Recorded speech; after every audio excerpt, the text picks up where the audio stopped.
The Alamo Bowl, set for December 28 in San Antonio, will mark a deeply emotional moment for Colorado head coach Deion Sanders. Not only is it a high-stakes game for his team, but it will also be the final time he coaches his two youngest sons, quarterback Shedeur Sanders and safety Shilo Sanders, at the collegiate level. For Deion, this game represents the culmination of a long journey that began in youth football and now concludes on one of college football's bigger stages. "This is gonna be our last game," Sanders said during Sunday's Alamo Bowl announcement event. "You talk about monumental. This is something we started from the Youth League, and guess what? It started right here in Texas." The significance of Texas in Sanders' coaching and family legacy makes the setting even more poignant. Both teams are scheduled to arrive in San Antonio before Christmas, with festivities planned leading up to the game. However, Sanders admitted that the emotional weight of the occasion is already affecting him. "It's gonna be tough for me," he confessed. "I'm telling you that right now." When asked about coaching his sons for the last time, Sanders paused to reflect. "You're making me think about the end," he said. "I don't want to think about the end."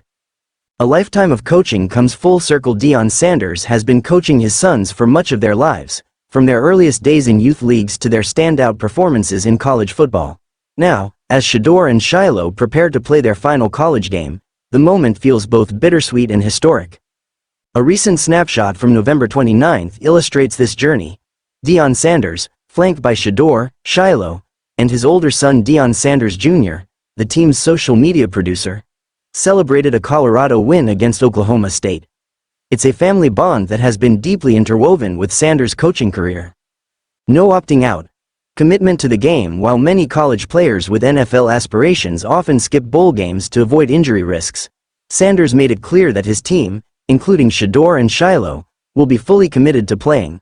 He emphasized the importance of finishing strong, regardless of draft considerations.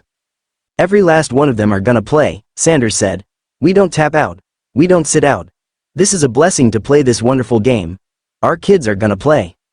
He also confirmed that Travis Hunter, the standout cornerback receiver and Heisman Trophy frontrunner, will join the lineup, making the matchup even more appealing for fans.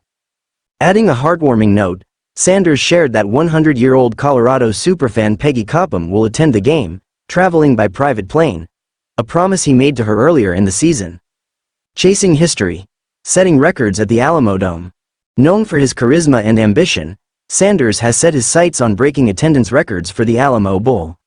The current record for a football game at the Alamo Dome stands at 66,166, set in 2007 during a matchup between Penn State and Texas A&M. The facility's overall attendance record, 73,086, was set by country music legend George Strait during a 2013 concert. "I hear that George Strait as well as Texas A&M has the record for attendance," Sanders said. "I'm pretty sure we're gonna break that one."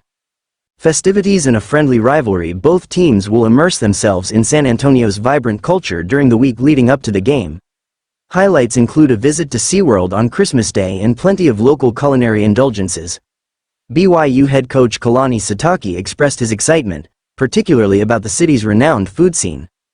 "The destination is always about food, too," Sitake said. "I know San Antonio can hold its own when it comes to food, so I'm looking forward to gaining some weight that week."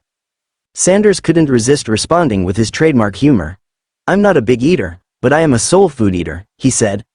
"I like soul food, not the ones that make you sleepy but the ones that make you weepy." Historic matchup.